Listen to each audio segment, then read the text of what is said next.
catering begin here to Subic, Zambales.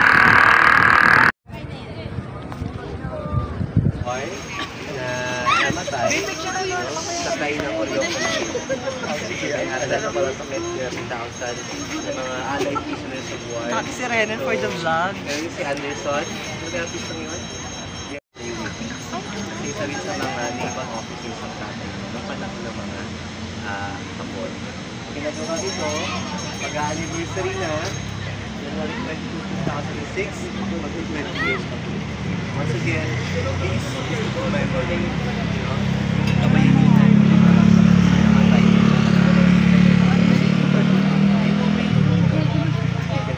Para sa mga Amerikano, sabi ng mga senators na ito, tapos kahit na natin the Daylan Daya Monument represents our freedom, the Kalapati represents our freedom from the occupation of the Allies.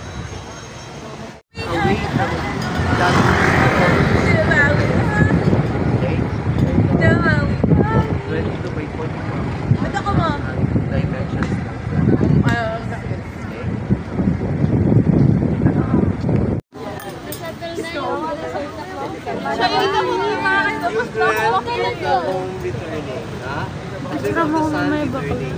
once again, the monument represents the 4,000 volunteers, no, na nagprotekta ng alaga nung iniwan ito ng mga Amerikano noong 1992. Sino ang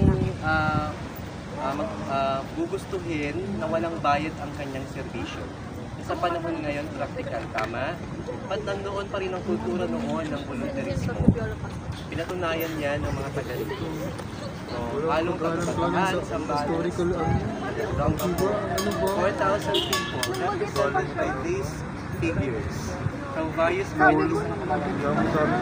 Sinasabing kaya ng mga Pilipino may pusong pagmamahal at patriotic siya. So ito po yung sinisimbolo. Magtulungan tayo, gaano man kalaki at gaano man kakomplikado yung iniwan ng mga maayos at magagawa na. Paano sa housing dito ng mga Amerikano, kasi may lugar dito ng housing, doorknob pa lang, purong bakal na. Pag binenta yun, malaking halaga. That's one housing alone. So imagine mo ilang housings yung meron dyan para sa mga admirals and officers ng mga naval fleet. Ang dami. So, doorknob pa lang, paano pa yung bahay mismo nila. So ganun, pinotektahan niya ng mga volunteers na yan at ilang mga naglinis, mga law enforcers, no? At marami pang mga tao na nagbigay.